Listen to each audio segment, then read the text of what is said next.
to Family Wealth with Esther, the podcast that's shaking up the family business world. I'm your host, Esther Goche, and I'm so excited to be back for another episode. Today, we have with us a very special guest, Dr. SM Chirisa, a renowned psychiatrist, family therapist, entrepreneurial mentor, and pastor and founder of Wisdom City Church. Dr. Chirisa, welcome to Family Wealth with Esther. Thank you, Esther. I felt like you'd be such an amazing guest for us to have because of your experience and the cross-section you have as your work as a psychiatrist, working with families in that space, in the mental health space, and then working with families from a spiritual space as a pastor and a man of God. And at the same time, you're an entrepreneur. So you have a unique ability to be able to speak to different dimensions of how families are impacted as they're trying to build wealth. So I'm excited to talk to you and to gain some good insights for us and to be able to have our listeners and audience just empowered by the knowledge and wisdom you have. Definitely, it should be an interesting talk, especially after having, been exposed to over 2,000 families, Wow. married couples over the past over a decade now of doing this. So we've got interesting insights, and I hope we'll be able to share and people will be able to glean on what they need to do. Thank you so much for that. I think my first question would be, for families, especially families with businesses and enterprising families, what are the biggest, from your experience, like you said, over 2,000 families, what are the biggest challenges that you've seen with families trying to build wealth or families with family businesses? Wow, the question is short, but the answer is long. Yeah. Because the answer will depend on the structure of the family. So we've got different types of families. We've got young families. We've got families that are going towards retirement. We've got single mom families, single dad families. We've got divorced families. So all those dynamics sort of come into play. And within the family interplay itself, there are other dynamics. You can have a disabled child. You can have somebody with mental illness.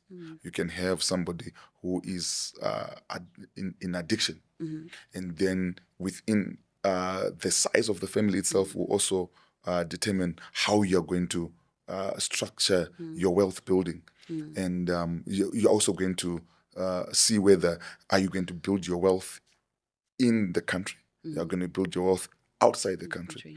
And one of the things that I've seen of late is that there are people that have educated their children outside the country and they don't want to return. And while the father is, or the family has got a viable business here, they don't want anything to do with it. And the parents are stuck, they're getting old, and they're now really in anxiety because of that. So I've seen various types of problems. But for me, the ones that I would probably put at the top of my list is when there is divorce. That's a problem. When there is addiction, especially drug and sex addiction. These are really becoming big now. And when there is, and one of the things that I've seen is gender. Now, while we do want to speak about it, is that when the male gender and the female gender differences within who should take over the family business, that's so big. Wow. And sometimes I've seen that families would have a very mature, probably very insightful female gender person, but they want to leave the wealth to a stupid male gender person. You get what I'm saying? Yes. And so there's that fight. So it then ends up creating lots of fight. The business suffers, and there's and some actually then kill the business before they are even able to pass it. Wow, I love it. You started the podcast with the heavy hitting topics. Like you said, that the biggest things you've seen are divorce, addictions, mental health, and then conflict over gender. And even from an advisory perspective, those are usually, the big topics. And also one very relevant and prominent thing especially in our society, is children that are no longer here. Yeah, that's so true. Yeah, I've sat with several founders actually in Harare who have founded businesses, notable brands in the country, but their children are not here. Yeah. And trying to spark that conversation becomes very difficult because you're talking to someone who's in Malaysia or in London or in New York, and you're trying to incentivize them to come back. So those are really really relevant topics. And I think, yeah, let's just go into it. In a situation or in a family space like that, which I think is so common, and your advice as a therapist and as a pastor, how would you advise a family that's in that particular space? How do you communicate? How do you bridge that gap? Now, I think you have to take each family, individual family per family, because there cannot be any one blanket, approach. One of the things that I've seen is I always want to go to what I call, what is the causality of this family problem. You have to go to what is causing. And one of the things that I have seen, for example, speaking to some of the children of prominent people who don't want to work with their parents, would want to work in the family business, is because they say that when we are in the family business, we are not treated as equals.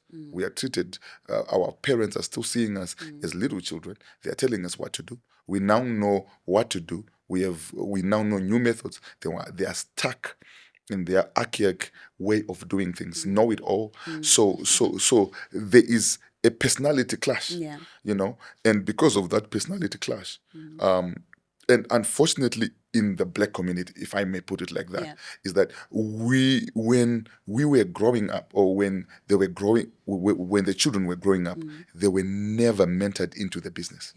They then want to be robbed into the business when they are old.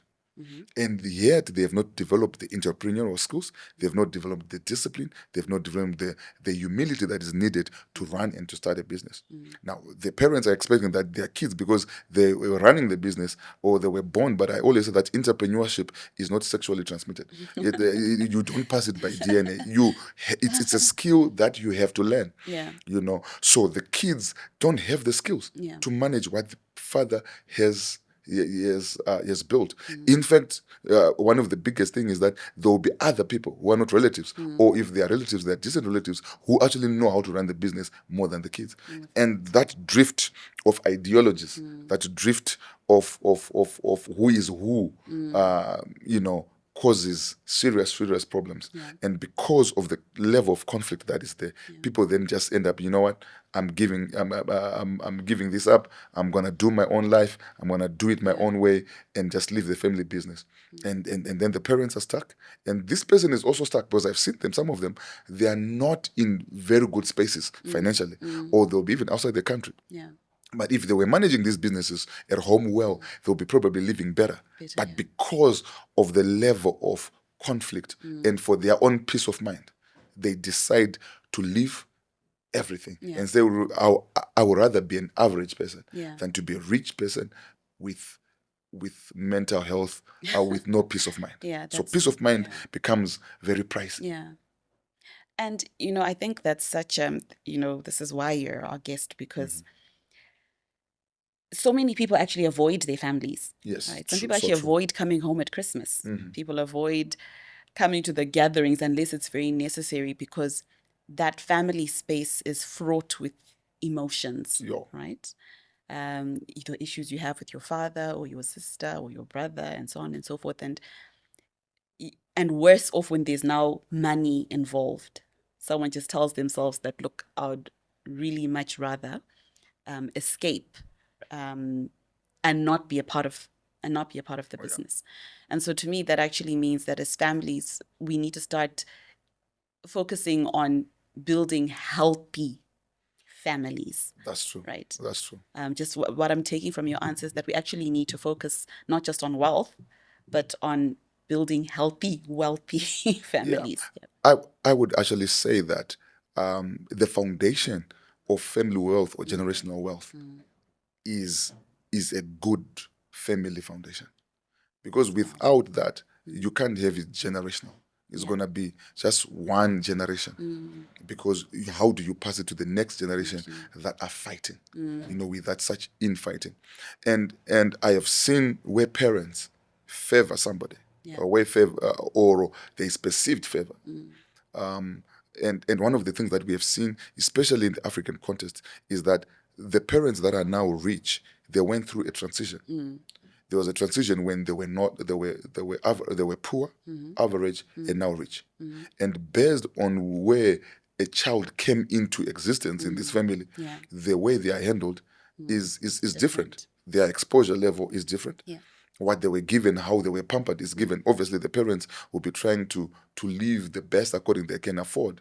But that creates, with 5 children over a period of 10 to 20 years, you've got different kids, you've got different exposures, and some of them will actually think that one was actually pampered more than the other, which is true.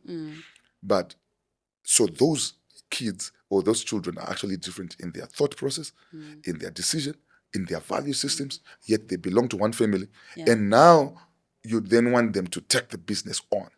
So the difference with African families and the Caucasian families is that the Caucasian families probably grew in money, all of them. But the African families, some of them did not grow in as much money, or some were actually in abject poverty. They moved from Chitungiza 5 years, and then they go to Peterhouse, and then, so that person is not the same as person who went all the way moneyed, being driven with chauffeurs and holidays. They are different, and that reflects. So you are right that if you are going to preserve wealth, you need to have a good family foundation. And it starts with the parents deciding on what to do and making sure that they've got a stable family. I think based on your answer, one of the things that is very important is how do we manage siblings? Yes. Right? There are actually a lot of businesses that start siblings, like sisters starting a business together, brothers starting a business together. But when you're looking at going from one generation to the next, if you are a founder, and whether you're the mother and the father or a couple, and the next generation that you're actually leaving is not one child, it's actually a sibling, it's 3 or 4 children, that whether they're involved in the business or not, but from an ownership perspective, these 4 children are going to become custodians. And the biggest failure is when you're going from second generation to third. And I think the collapse is at those sibling relationships. From your experience and from your knowledge, how do we as parents foster healthy relationships within our children? That's a good question. But it's also broad, because a healthy family starts with healthy mental health of the parents themselves. Okay. If the parents themselves are dysfunctional, what they're going to do, they're going to pass on the dysfunction to their own children. And it becomes what we call generational cases. To me, it's just generational thinking and mindsets that we've been passed. So it is important for the proprietor, the originators themselves, to be in a good mental health space, so that they can foster, that becomes the foundation, for their kids. They must see the right things. They must learn the right things. We call that social learning. That's a great answer. And I think it goes back to one of the first answers you gave us about training children, that oftentimes you're now trying to bring in children into a business that's already established, but they were never part of that process. And there was no transfer of the skills, of the team building, bringing your children together and with you on that journey to actually building wealth. So, I think that's food for thought for all of us as entrepreneurs, even as advisors and as families that are out there, that it starts with us being healthy in our minds as we're building wealth, and then also incorporating training our children and bringing them along on our entrepreneurial journey. that even if you're just starting, even if it's just delivering cakes or Deliver with them. chickens or whatever, whether it's big or small, taking your children along on the process. So thank you very much for that. We'll be right back on Family Wealth with Esther.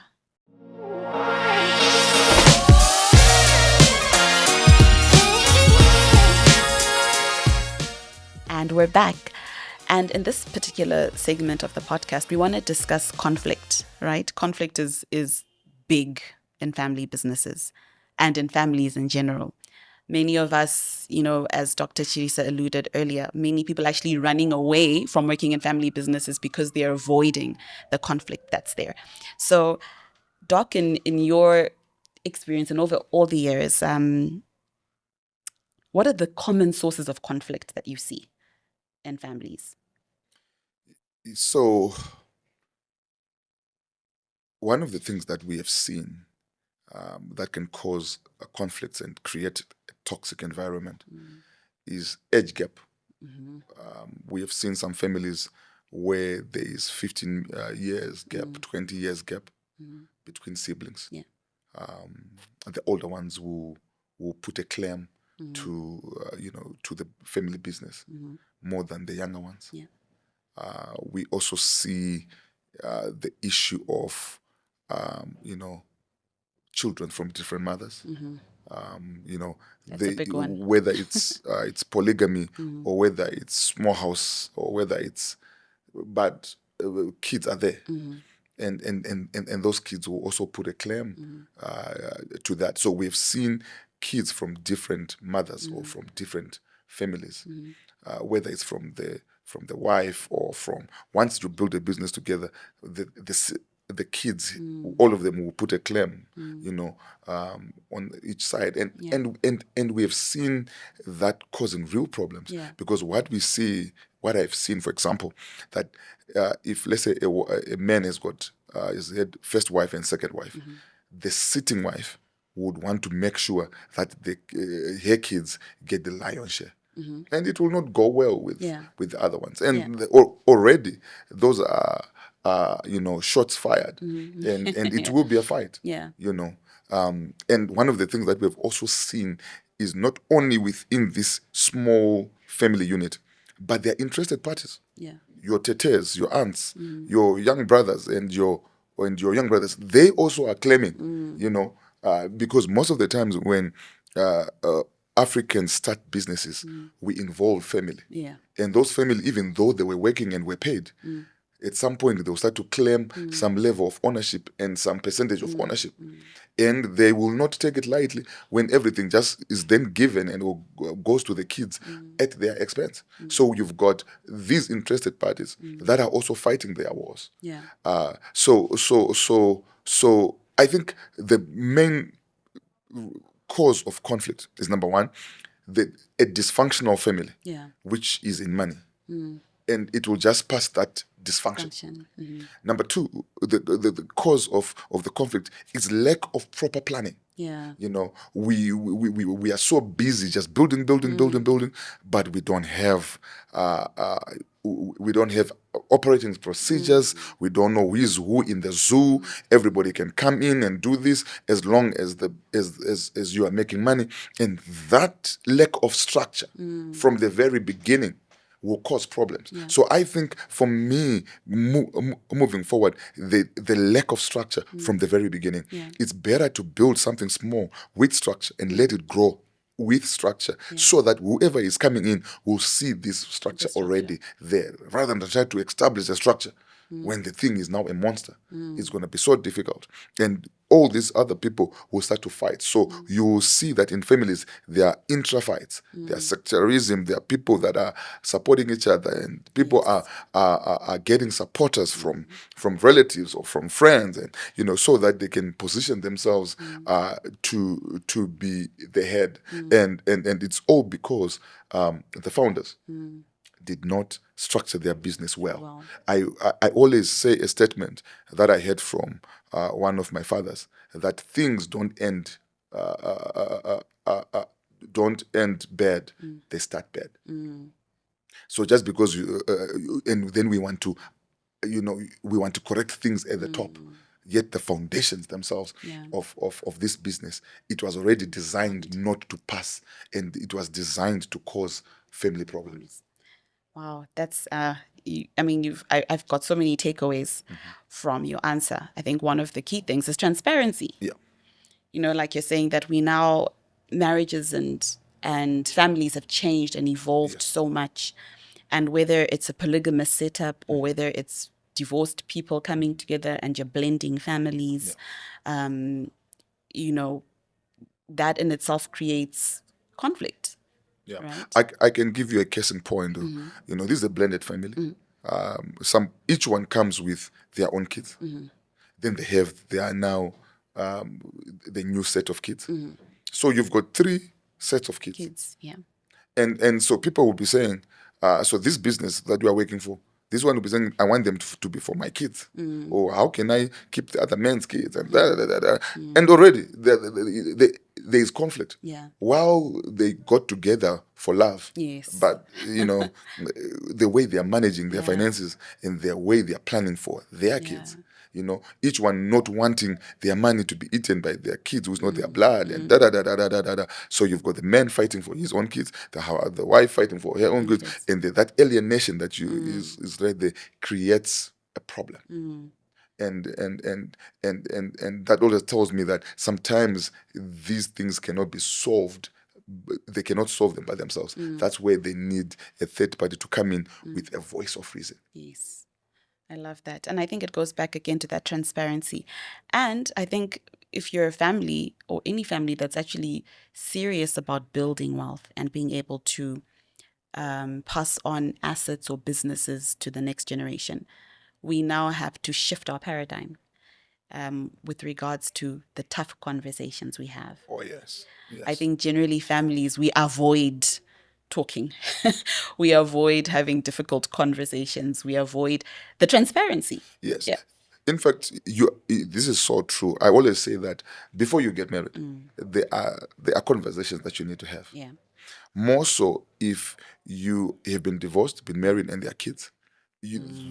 That's a conversation that you need to have upfront and say, look, how are we going to treat the kids that are there, and what is the level, and sometimes because we will be so much in love, we just think that love will work everything out, but it's not like that. That conversation will rise, and at the point of distribution of the wealth, at the point of bringing and trying to make people come and work in this family business, it comes and say, who is who, and how do you treat? Do you adopt? Do you put no strings? And are these kids full?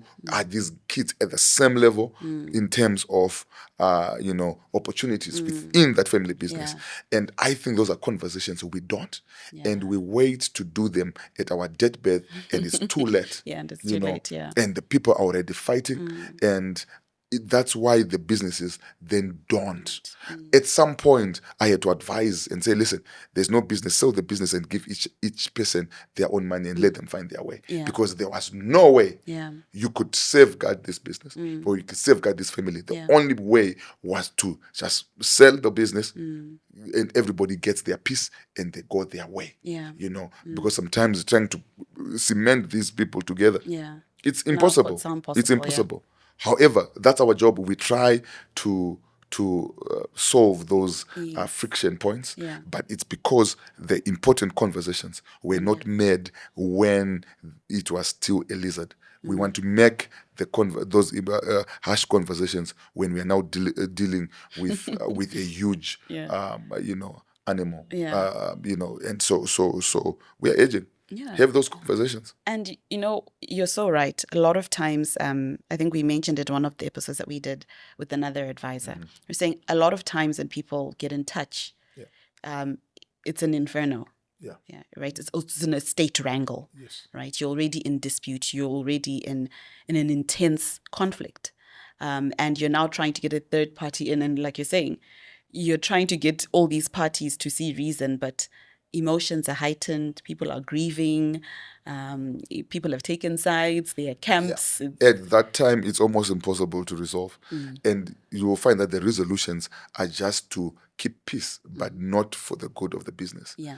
So people will say, well, let's sell so that everybody just gets, and that's what ends up happening. And that's what will happen. Yeah. But it destroys the legacy, it destroys the business. Yeah. But it all goes to what we started speaking about and talking about, that it was lack of planning and lacking. So if you are a serious entrepreneur and you want to build a legacy business, I think there are things that you need to start.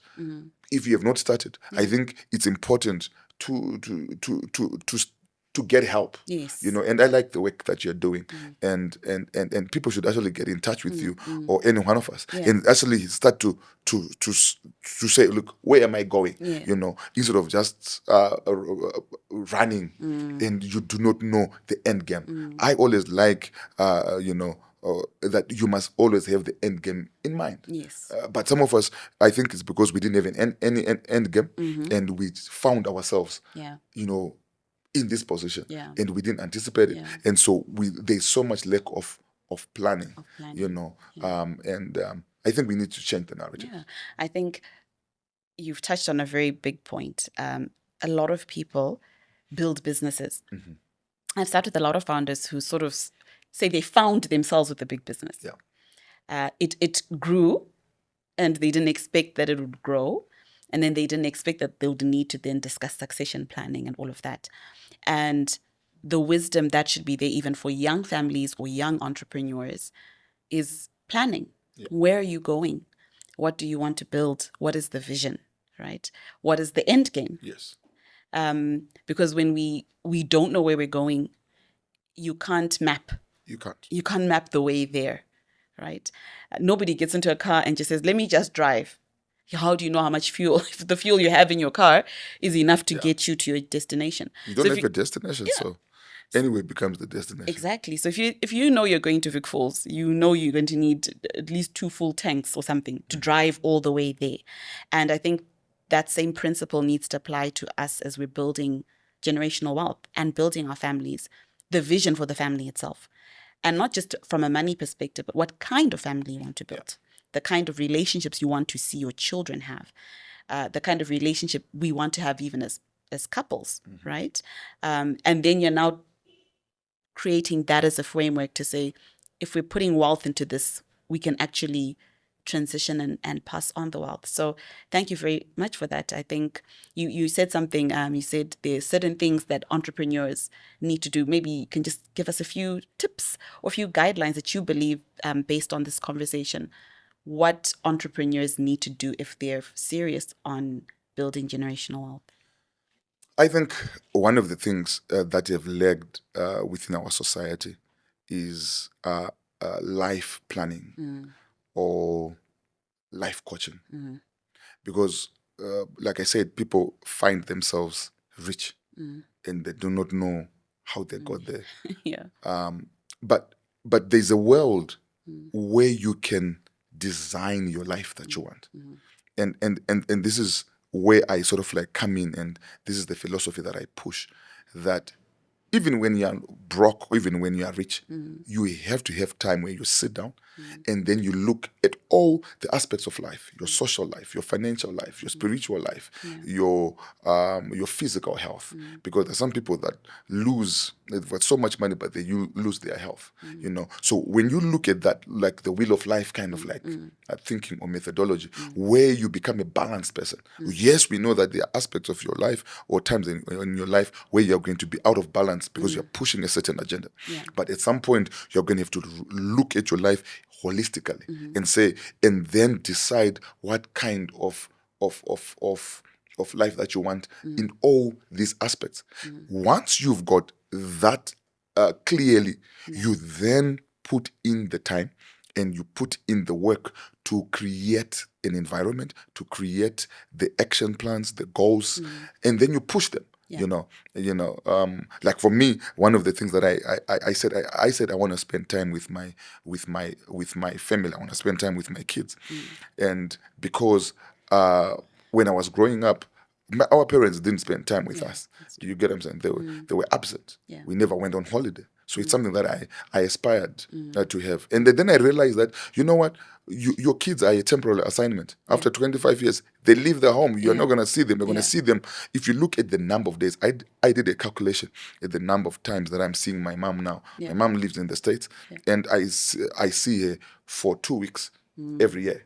Wow. And so in the next 10 years, I'm going to see her for less than a year. You understand what I'm saying? So there is no relationship, really. It's gone. So if you don't build that, when you've got the time, but how do you build that? You build that by intentional planning. And maybe my take-home message for your audience is that as long as we don't intentionally plan, and leave things to happen, I'll use this word in Shona, by themselves, things will deteriorate to chaos.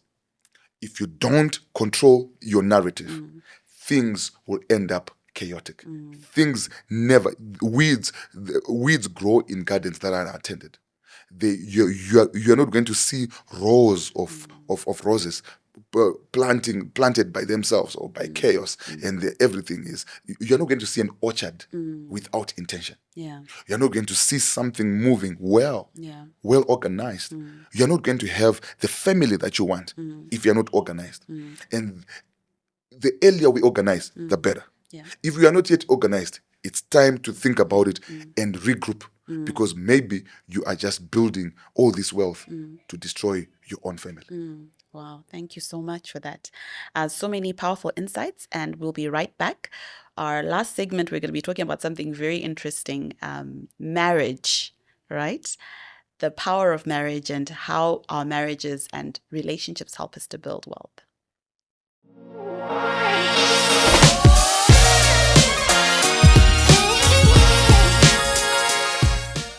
And welcome back to Family Wealth with Esther.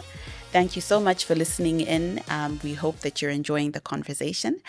Dr. Chirisa, you are a family therapist, and I'm sure, statistics right now, our divorce rates are so high, and it's no longer just young couples. I think divorce is becoming so common across the board, right? No matter the generations. We're seeing a lot older people getting divorced. We're seeing younger couples with marriages that aren't lasting. What is your experience, first of all, with the impact of the relationship on wealth building? Maybe you can walk us through some of the things that you've seen and how they impact our ability to build wealth in our families. Divorce is nasty. It's bad. While others need to divorce, coming from a family therapist, that definitely there are others that need to divorce, because I always say that if the marriage is strengthening your life, there is strengthening your mental health, then what are you doing? However, I believe that most marriages end up in divorce because people never knew what to do. One of the things that I always say is that everybody can fly a Boeing 767, but we don't, because we're never trained. And that's why most marriages are bad, because we were never taught how to have good marriages. And we thought that love will do the trick. But love does not keep marriages. Wisdom keeps a marriage. Wow. You marry because of love, but you stay married because of wisdom. So because of that lack of wisdom, divorce are rife, both from the old and across all generations. We are seeing that more because it's now more acceptable. And so you're going to see more of that. And the impact is every time, by the time you see a divorce going to high court, that divorce happened 3-4 years ago. And people stay within a dysfunctional marriage for such a long time. While they're in that dysfunctional space, there is abuse of funds. There is lack of concentration. There is irregarding of the other person. So you get into a period of probably 5 years, plus or minus, before the actual divorce and after the divorce, where people are just living, and there is no real. In fact, there's actually destruction of wealth. If you read the book The Millionaire Next Door by Stanley and his other friend, they wrote that one of the key things that they saw with people that were millionaires is that they remained wealthy. They remained married. Because when you remain married, there is no splitting Of wealth, yeah. of wealth. And especially in our setup where prenups are not are not so common. So but I'm starting to see them now. Yeah. I even saw one guy with one house signing say, if I'm going to marry you, I will get a prenup. I said, it's just one house. And but when you divorce, you're going to destroy the wealth. Yeah. And the only person, I was speaking to one of my lawyers, and he said the only person that benefits through a divorce is the lawyer. Yeah, it's the The lawyer. lawyer will get the money, and they will drag it, and they'll drag it so that they get the money, and so it's the legal system really that benefits from that. So divorce in itself will split that wealth. Number one, 50-50. Number two, you are going to have lack of energy. You're going to go into depression, anxiety in those moments of mental health problems and challenges. Because one thing I can tell you, there's nobody who goes through a divorce and they keep their mind together and there's nothing wrong. It's almost impossible. People either fake it, people either pretend it, but at the back of their mind, there's a lot of tears, there's a lot of anxiety, there's a lot of depression, and during that time, you are unproductive. Yep, that's So true. opportunity lost during pre-divorce and post-divorce time actually destroys. If you would put that into monetary terms, you will see that you would have lost years of wealth. Yeah. Not only that, when you divorce, you are creating and you are causing your children to choose between parents. And some will be supporting the mother, some will be supporting the child, some will want to be both, and things like that. And already you have caused a rift. Yeah. So that wealth that you want to pass on is already divided. Yeah. Not only that, if they get remarried, they're gonna get remarried now. Depending to who they get married to, are they coming with their own kids? They're gonna have new sets of kids. So you can see that animal even of post divorce life is complicated, and it's all chewing. The cake. Yeah. And I have seen where people used to be wealthy, and because of divorce, they end up having nothing. Yeah. So interesting. I was sitting with some lawyers the other day, and they said something. They said to me, the only people who should get divorced are very, very rich people who have a lot of assets, where even if they're 10 houses, they will agree that you take 5 and I take 5. I said, divorce is not for middle income families, because if it's one house and you're trying to figure out who's going to stay there with the kids, you're all going to be homeless. Exactly. So that's such a valid point. I think also from marriage advice, and what are the key things that married people or couples, and lots of couples build businesses together. Yes, true. A lot of couples build businesses together. What are your insights or advice for couples that are wanting to, whether young or old, that work together and that are wanting to transition whatever assets or wealth or businesses that they have to their next generation? What advice or steps or things that you believe that they should be implementing now? Like you're saying, we don't get trained. Yeah. So this podcast is there to give us some of those trainings and tidbits and insights. Yeah. Okay, so number one, I think as couples build wealth together, it is important for them not just to give themselves positions, but also to be trained in what they are doing.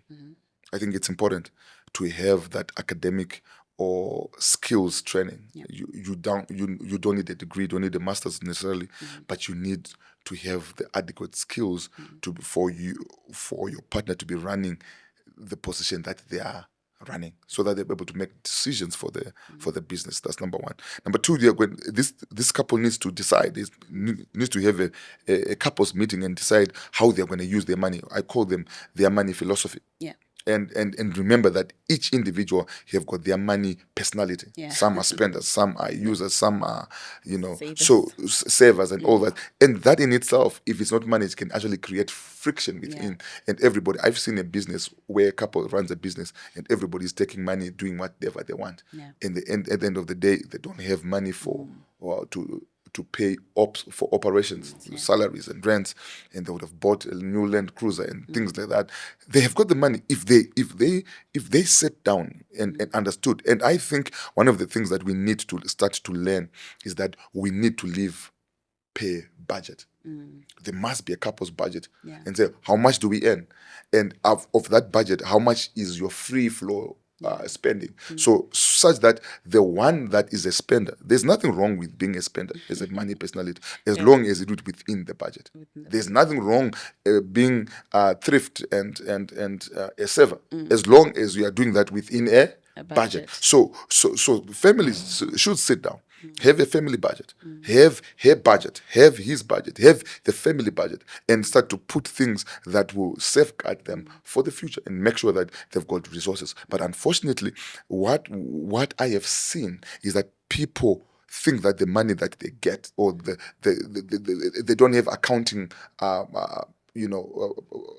wisdom to understand that the money that they get, it's gross, it's revenue, it's not profit. And that distinction between revenue, profit, before tax, after tax, it's not there. So a person will sell and say, oh, Nasta butter 10,000, but how much of that 10,000 is really yours? And so there is no accounting background. So I believe that if we are going to build businesses, the people that are running business need to be trained. Need to be trained in the language, in the philosophy, in the understanding of business, understanding, the language of money, EBITDA, and all those kind of things, so that they may know what is theirs. I've seen good businesses run to the ground because people didn't know what their profit was. People don't know the numbers, and everybody is coming and taking money from the till. How do you manage that? Because if you are taking money from the till, your kids are also going to take money from the till. Who is going to control who? So lack of financial discipline, lack of budget, lack of clarity, lack of SOPs. I believe that if you're going to run a successful business, even as a family, you need SOPs. Standard operating procedures. How are we going to operate our business as a couple? How are we going to operate our business as a family? And I've seen that lacking, and you can see the cracks. And because one of the causes of divorce is financial problems. Yeah, that's true. In fact, the biggest cause of a marriage will probably survive cheating, but will not survive. Money problems are now the biggest cause of divorce. How money is used and how somebody feels neglected and all those kind of things while the money is there. So those are things that you solve by planning.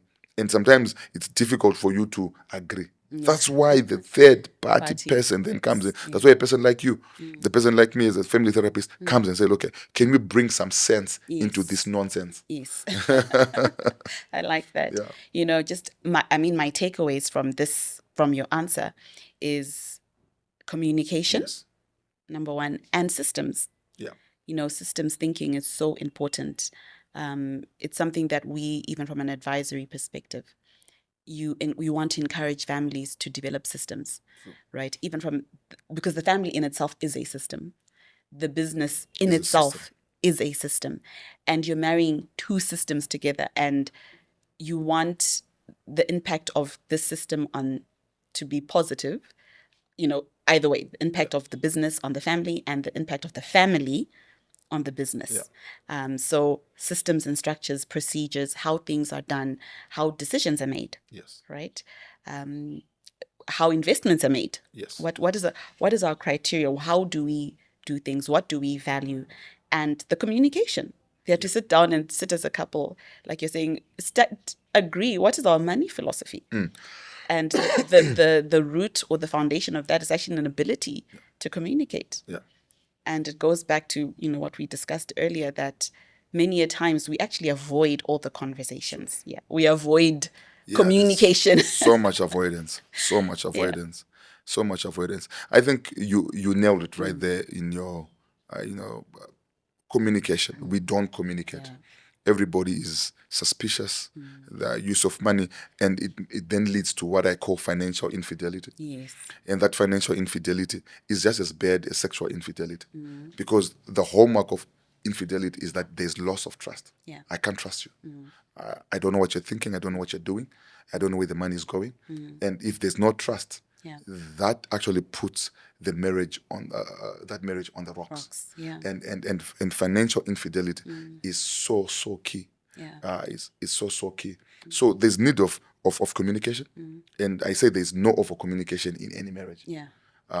But sometimes people don't communicate. They just do and kind of, But once you are married, you can't act like that. Yeah, that's because I always say that when one person is unhappy in a marriage, both of them are already unhappy. If she's unhappy, you are also unhappy, and everything just becomes a mess. So the earlier you sort out that communication, and what I actually do is that I actually give them a communicating framework. And say, look, this is how you're going to communicate. You're going to communicate on these things on the family, and this you're going to communicate on these every week. Yeah. These are the things that you need to discuss. Yeah. These are the updates that each one needs to give. Yeah. So you actually give them tasks and say, look, every time, these are things that you need to communicate. Because people will say, I don't know where to start. I don't know what to do, what to say. Yeah. So we actually, based on the dysfunction, we then look and say, we're going to prescribe these frameworks or these things that you are going to have to include in your communication. And we want to see them happening every week. Every week. You've just touched on something so... Oftentimes when people approach me from an advisory perspective, when they're wanting to look at wealth planning or, advisory, it's often men. And oftentimes it's people hiding information from their wives. And I always try to say, well, I don't believe that you can really build wealth and not be transparent. Because the more you do that, you're going to brew a conflict. It might not be now, but when you're gone, right? You're just kicking the ball ahead, Yeah, you're pushing the conflict 20 years from now, and it goes again to that communication, that we're not willing to communicate and we're not willing to be transparent. But I think those are important steps for us to those things emanate from, where narratives that were pushed in the past. That men should hide their money. You shouldn't allow your wife to know every money that comes to you. But that's already financial infidelity. Yes. And so that lack of transparency, once she finds out, and she will, it's a matter of time. And one of the things that we've seen is that although you can hide things a year or two, you will be caught. Yep. And when you're caught, it unravels everything. And it destroys everything. So it's better just to get it right from the very word go. And I think the best way to get it right is to plan together, to know exactly, have a vision for the family, have a wealth vision for yourselves. Where do you want to be? How rich do you want to be? When do you stop? When do you say we are okay? When do you start enjoying life? So all those things you need to have discussed. What you want to do with your kids. And also look at your kids as they grow. Who is wise? Who is the fool? Because every family has got a black sheep. You need to manage the black sheep. It's part of the family.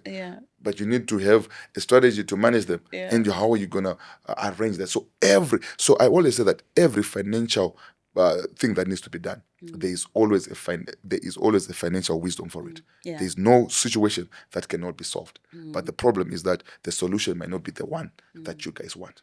But there is a solution. Yeah, thank you so much for that.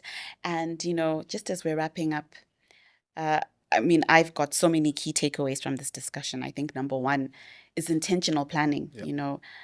Doc said something so true, that there's no orchard that was, planted without planning. You don't see roses in a straight line without someone actually intentionally planting them. And weeds only grow in unattended gardens, right? So some of these conflicts and things that we're seeing, it's because we're not being intentional about planning. And another key thing was vision.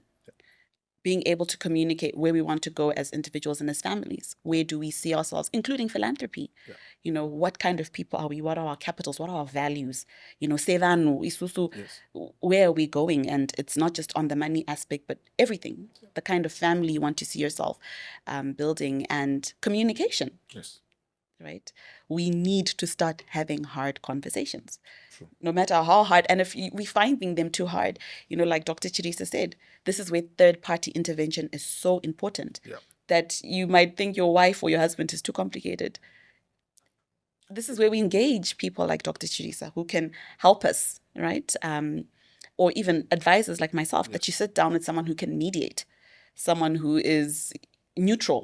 True. And is helping all parties get involved. And the ultimate goal of that intervention is to say, well, we want to build. Yes. And even when you want to build a house, you don't just build by yourself. You get a builder, you have an architect, you have a plumber, you have a tiler, you have the electrician, right? You have a vision that you want to build a beautiful house, but you actually engage so many people that help you execute the vision. And I think the same thing applies as well to building wealth. And before you go, please just give us any key takeaways, key insights that you feel, your parting words, your parting shots to us. My parting words to your audience is, don't leave it too late. Mm-hmm.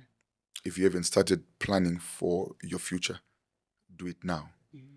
If you're already behind, still do it now. Mm-hmm. Not doing it at all does not solve the problem. Mm-hmm. But I believe that everybody who's watching needs to have a wealth plan of some sort, which is deliberate, which is intentional. And we are here to help you. Thank you. Thank you so much. We hope that you enjoyed this episode. I've taken away a lot of insights just to sit down and think about, who I want to be and where we want to go as a family, and being intentional about it and writing it. Actually, I think part of intentionality is actually sitting down and writing our vision and writing our goals. And so I hope that you've enjoyed this episode. Please subscribe to the channel, like and share. To all those people that are like-minded, people that want to build strong families, people that want to build multi-generational wealth. This podcast is for you. And until next time, keep it in the family and in the business.